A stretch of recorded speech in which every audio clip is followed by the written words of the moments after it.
này là cái tháp bát tận nhà anh em mà chưa có đi thang tháp này là lên thang nha.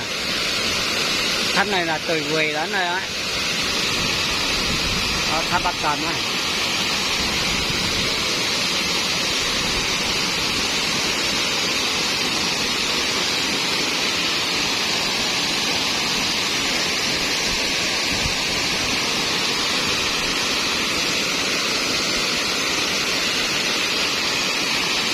Chỉ mời anh em về thang ra cái tháp này là nó rất là đẹp này.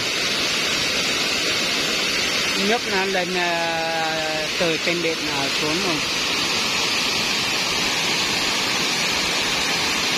Nó cao lắm.